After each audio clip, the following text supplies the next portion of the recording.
छुपा कर रखो, किसी के सामने प्रस्तुत मत करो कि तुमने अपनी भक्ति कितनी करी। एक राजा नगर में भ्रमण के लिए निकला और राजा जब घूमते घूमते भ्रमण के लिए निकला तो जंगल में पहुंचा तो जंगल में उसने क्या देखा कि एक कुटिया बनी हुई है, कोई संत उसमें बैठे होंगे, कोई अच्छा सा आश्रम दिख रहा है।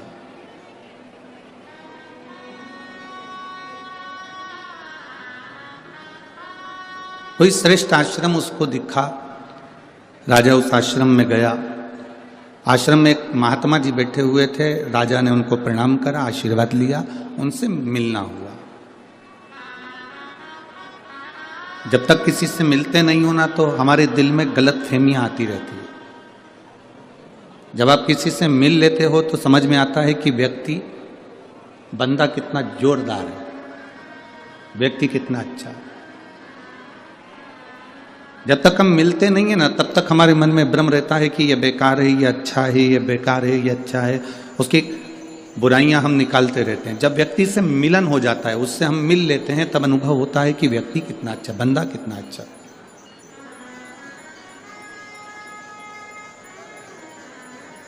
गुरु नानक देव जी ने तो अपने शिष्यों से कहा, गुरु नानक देव जी ने बाले से भी कहा और अपने जितने शिष्य थे उनके चारों पांचों सबसे कहा। अपने दोनों पुत्रों से भी गुरु नानक देव जी ने कहा कि व्यक्ति से जब तक मिलो ना तब तक उसकी निंदा करो ना। आप पहले मिलो तो कि वो निंदा करने के लायक है कि अच्छा बोलने के लायक है। किसी ने तुम्हारे कानों में आकर कह दिया कि वो व्यक्ति बुरा है और तुम उसकी निंदा में लग गए। किसी ने तुम्हारे पास में आकर कह दिया कि वो व्यक्ति बेकार है और तुम उसकी निंदा में लग गए। ना ना, गुरु नानक देव जी कहते हैं कि निंदा ना करिए। गुरु नानक देव जी कहते हैं पहले, सबसे पहले उसको परखो कि वो ठीक है कि नहीं है।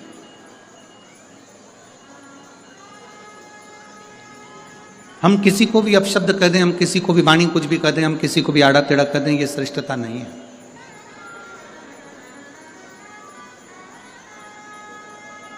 कहा, राजा ने एक आश्रम देखा, संत का आश्रम था, उसमें गए, बड़ा सुंदर था।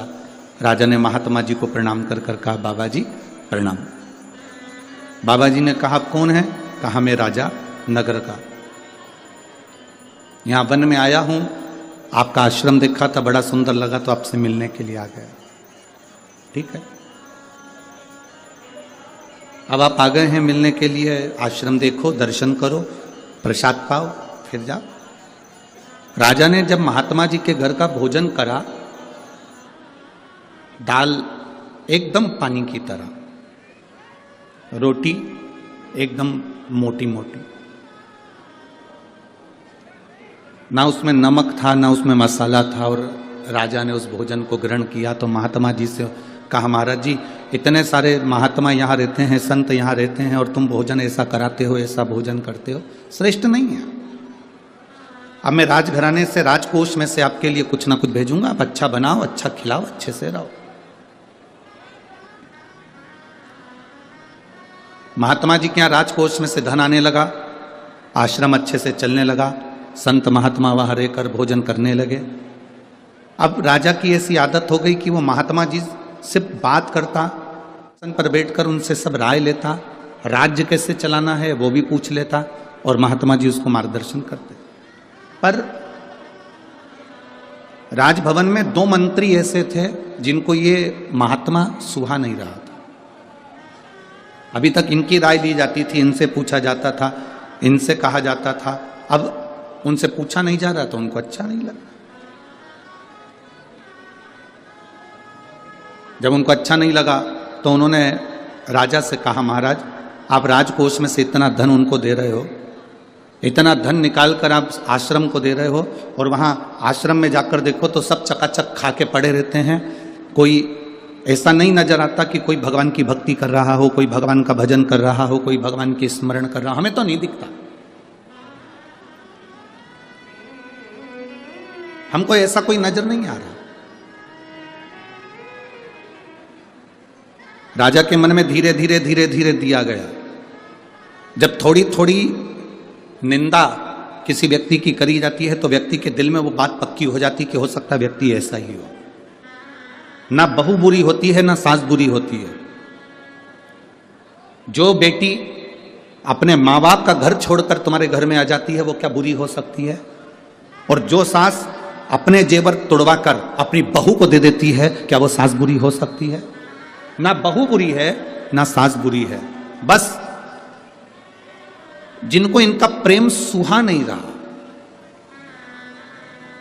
जिनको इनका स्नेह नहीं सुहा रहा, वो धीरे धीरे स्लो पॉइजन देना चालू कर देते हैं। तुम्हारी बहू ने तुमसे पूछकर काम करा था, तुम्हारी बहू पूछकर बाजार गई थी, तुम्हारी बहू पूछकर सामान लाई थी, तुम्हारी बहू साड़ी लाई थी, सास ने तुम्हारा ऐसा कर दिया, तुम्हारी ननंद को पूरा सामान दे दिया, ननंद के बच्चों को ये दे दिया, ननंद को ऐसा कर दिया, तुम्हारी ननंद आई थी उसको ये दे दिया। ये स्लो पॉइजन है जो सास और बहू के बीच में दिया जाता है।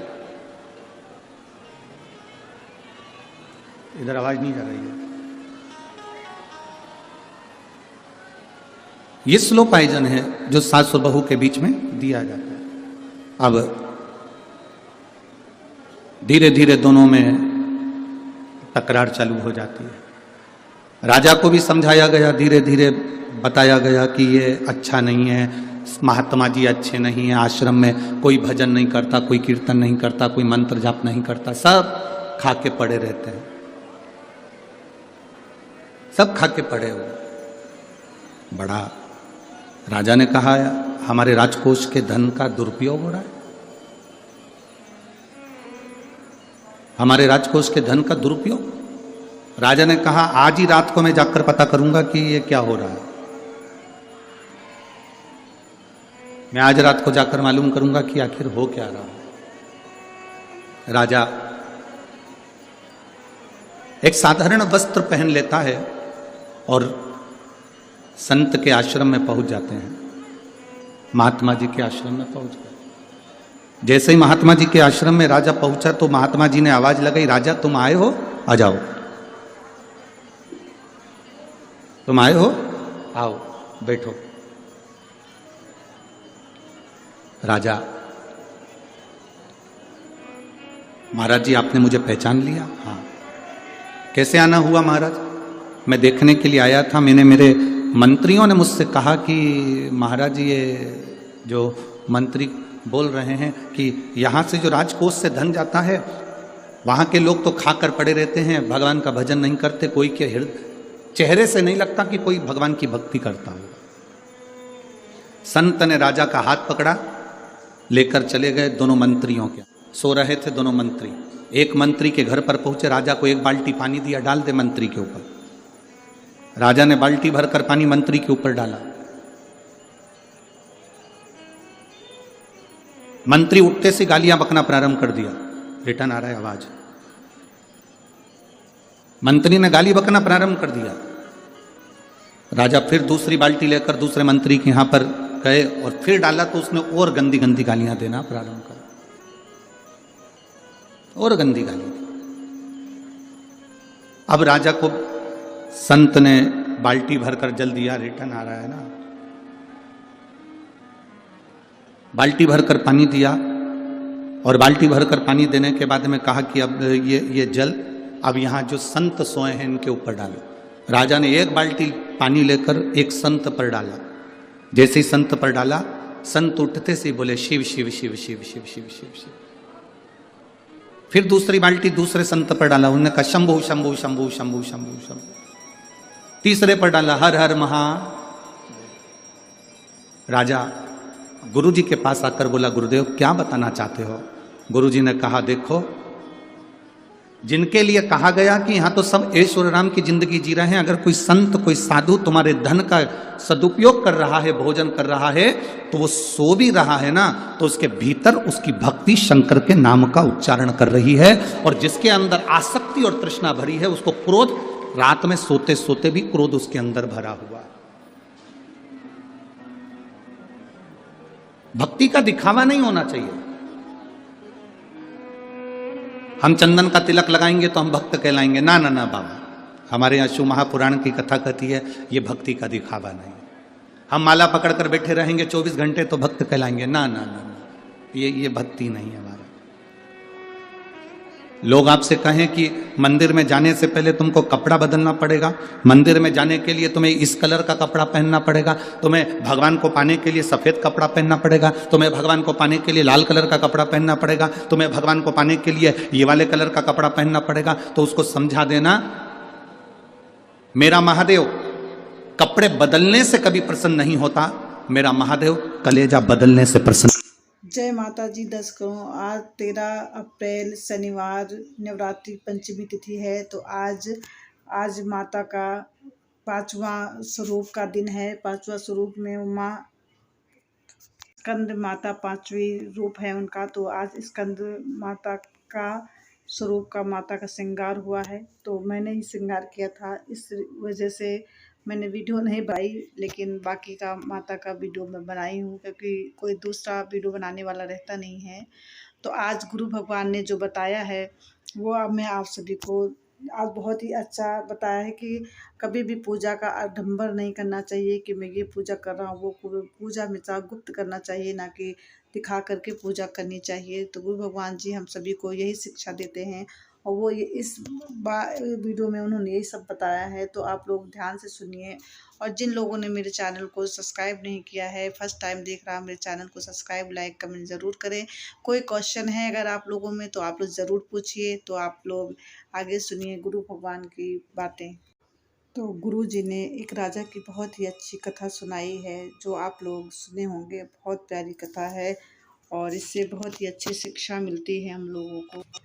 एक राजा था, वो नगर भ्रमण के लिए निकला, और वहाँ पे जब भ्रमण के निकला तो एक कुटिया उन्होंने देखा, और कुटिया देखा तो सोचा किसी महात्मा का कुटिया होगा। वो वहाँ नज़दीक पर जाकर देखे कि कौन है वहाँ पर, किसकी कुटिया बनी हुई है।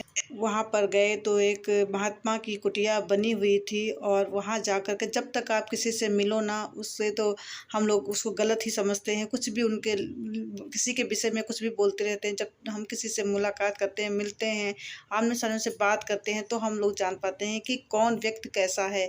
तो गुरु भगवान कहते हैं कि बिना किसी के मिले, किसी से बात के आप किसी के बारे में कुछ भी ना सोचें कि हम क्या हैं, कैसे हैं, या कौन कैसा है। तो गलत बात किसी के बारे में मत कहें। राजा उस कुटिया के पास गए और अंदर वहाँ जाकर के देखा एक महात्मा जी का कुटिया था। उन्होंने उनको प्रणाम किया। तो गुरु भगवान कहते हैं हम लोग दूसरों को देख कर कहते हैं फला इंसान ऐसा है, धमाका इंसान ऐसा है। तो इस तरह की बातें हम सबको किसी के बारे में नहीं सोचनी चाहिए। राजा ने कहा मैं वन में आया हूँ, आपका कुटिया देखा तो मैंने आपको प्रणाम करने के लिए मैं आपके पास आ गया। तो गुरु भगवान का कहने का तात्पर्य ये है कि आप किसी को आड़ा टेढ़ा मत बोलिए, किसी के साथ गलत बर्ताव न कीजिए। तो आज माता रानी का 5वां दिन है, और आप देखिए कितनी खूबसूरत माता रानी लग रही हैं, कितनी सुंदर इनका आभा है। तो आप सभी को ये मेरा वीडियो अच्छा लगे तो ज़्यादा से ज़्यादा शेयर करें, लाइक, कमेंट ज़रूर करें, और जो न्यू हों वो मेरे चैनल को सब्सक्राइब करें। बेल आइकन दबाना आप लोग बिल्कुल भी ना भूलें। आप लोग मेरा सपोर्ट कर रहे हैं, आप मेरा सहयोग कर रहे हैं, इसके लिए आप सभी का बहुत बहुत धन्यवाद। नेक्स्ट वीडियो में आप सभी से फिर से मिलती हूँ, तब तक के लिए नमस्कार।